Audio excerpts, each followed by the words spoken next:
Friends, मैं कपिल मुखातिब हूँ आपसे एक बेहतरीन जानकारी के साथ। 2016 के बाद बहुत सारे लोगों ने प्रधानमंत्री जनधन खाते बैंकों में खोले थे, जो कि अलग अलग बैंकों में खोले गए थे। तो फ्रेंड्स, बहुत सारे लोगों को ये डाउट्स है जो जनधन खाते खोले गए थे उसकी जानकारी को लेकर। तो फ़िलहाल मैं आपको एक जानकारी ये जो देना चाहता हूँ, प्रधानमंत्री जनधन खाते जो खोले गए थे अलग अलग बैंकों में, तो उससे संबंधित जो आपके डाउट्स हैं या बहुत सारी जो आपको जानकारी नहीं होती है एक आम पब्लिक को, तो उसको वो जानकारी देने के लिए या मैंने खुद को अपनी जानकारी बढ़ाने के लिए मैंने ऑनलाइन माध्यम से एक सूचना डाली थी SBI में कि मुझे जो है वो प्रधानमंत्री जनधन खाता जो खोला गया है या खोले जाते हैं उसकी संपूर्ण ब्यौरा या उसकी संपूर्ण जानकारी वो जो है उपलब्ध कराने की कृपा करें। तो मेरे पास जवाब आया था, तो उसके जवाब के बारे में मैं आपको इस वीडियो में बताने जा रहा हूँ, जो शायद आपके काम आ सकता है। तो फ्रेंड्स, अगर आपके फैमिली में या आपके किसी आस पड़ोस में किसी ने भी अगर आपने ये प्रधानमंत्री जनधन खाता खोला है या आप ही ने खोल रखा है, तो ये वीडियो आपके काम आ सकती है, ये जानकारी आपके काम आ सकती है और अन्य किसी व्यक्ति के भी काम आ सकती है। तो फ्रेंड्स, मैं बताना चाहता हूँ कि जो प्रधानमंत्री जनधन खाते की जो मेरे पास सूचना आई थी, तो मैं आपको उसको पॉइंट बाय पॉइंट आपको बताने का प्रयास करता हूँ। फ्रेंड्स, जो प्रधानमंत्री जनधन खाते जो खोले गए थे वो बेसिकली जो है वो basic saving bank deposit account यानी कि BSBDA के अंतर्गत जो है वो खोले जाते हैं। इसको जो है स्मॉल अकाउंट भी कहा जाता है। तो फ्रेंड्स, ये SBI ने बोला है कि ये हमारे इस में जो है खोले जाते हैं और इसकी एक श्रेणी है ये, और इसको आप जो है सिंपली जो KYC होती है, पैन कार्ड, आधार कार्ड वगैरह या वोटर ID कार्ड वगैरह, उसके थ्रू आप इसको बैंक में खुलवा सकते हैं। और फ्रेंड्स, सबसे बड़ी जानकारी जो पैसे के लेन देन के लिए होती है प्रधानमंत्री जनधन खाते में, उसकी बहुत सारे डाउट्स हैं आम पब्लिक के बीच में। तो मैं बताना चाहता हूँ कि ये और एक चीज़ और कि जब ये प्रधानमंत्री जनधन खाता जब बैंकों में खोला गया था, तो उसके बाद उसमें जो है 500 रुपये जो है वो जमा करवाए गए थे बहुत सारे लोगों से, और बहुत सारे लोगों ने किए भी थे। और बैंक में जब वो अपने पैसे को निकालने जाते हैं तो बैंक मैनेजर या जो अकाउंटेंट होते हैं वो उस पैसे को देने से मना कर देते हैं, यानी कि वो कहते हैं कि आपको इस खाते में मिनिमम 500 रुपये रखने होंगे। जबकि फ्रेंड्स, मैं आपको बताना चाहता हूँ कि जो मैंने सूचना मांगी थी, सूचना के अधिकार अधिनियम यानी कि इसमें जो मेरे पास लिखित में आया है, तो इसमें ये नियम है कि आपको प्रधानमंत्री जनधन खाते में जो धनराशि रखने की जो न्यूनतम सीमा है वो 0 है, यानी कि आप अपने खाते को 0 बैलेंस तक लेकर जा सकते हैं। यानी कि अगर आपके खाते में 1000 रुपये हैं और आप 1000 के 1000 अगर निकालना चाहते हैं, तो आपको बैंक मैनेजर या आपके अकाउंटेंट जो भी होते हैं वहाँ बैंक में, वो आपको अपनी धनराशि को निकालने से इसलिए मना नहीं कर सकते हैं कि आपके खाते में मिनिमम बैलेंस होना चाहिए। ये मिनिमम बैलेंस वाला जो रूल्स है वो प्रधानमंत्री जनधन खाते पर लागू नहीं होता है।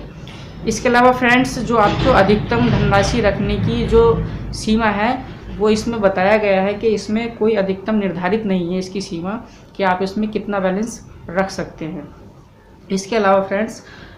जो आप इस खाते को अगर खोलना चाहते हैं तो इसमें एक जानकारी दी गई है कि अगर आप प्रधानमंत्री जनधन खाते वाला जो है आप खोलना चाहते हैं,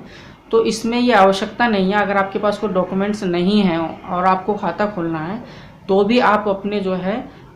खाते को खोल सकते हैं केवल फॉर्म भर के। इसके अलावा आपको जो इसमें देना होगा वो केवल आपको स्वप्रमाणित एक फ़ोटो देना होगा बैंक खाते में और बैंक के फॉर्म जो होता है उसको भरने के साथ में, यानी कि इसके अलावा अदर कोई चीज़ आपको फ़िलहाल नहीं देनी है। अगर आपको इंस्टेंटली यानी कि एकदम से बैंक अकाउंट खोलना है एक ही दिन में, अगर और आपके पास में कोई ID प्रूफ नहीं है, जैसे आपके pass on the spot pan card नहीं है या आधार कार्ड नहीं है या वोटर ID कार्ड नहीं है और आपको खाता खोलना है, तो ये ज़रूरी नहीं है कि आपको उसी दिन या उसी समय जमा करना होगा, तो आप उसके बिना भी आप खाता खोल सकते हैं और उसमें उसको जमा करने की जो समय सीमा है वो आपको मज़ा आएगा इस बात को सुनकर कि वो 1 साल की है, यानी कि अगले 12 महीने तक आप अपना आधार कार्ड, पैन कार्ड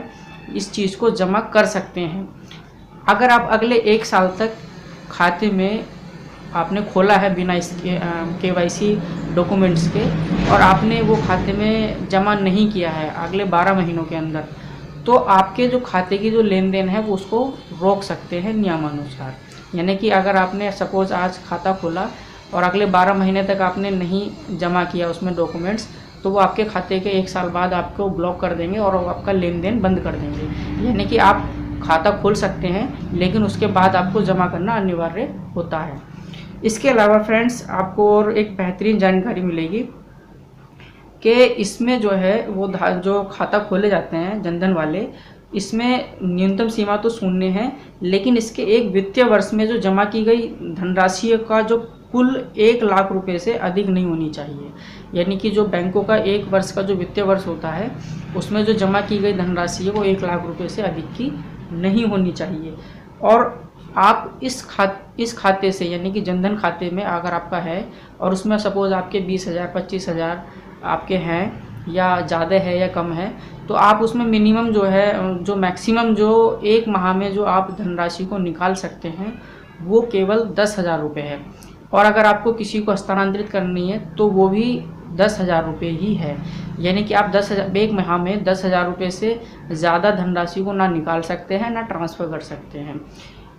और इसके अलावा फ्रेंड्स जमा आप ज़्यादा भी कर सकते हैं। तो फ्रेंड्स ये एक बेहतरीन जानकारी है प्रधानमंत्री जनधन खाता जो बहुत सारे बैंकों में खोले हुए हैं।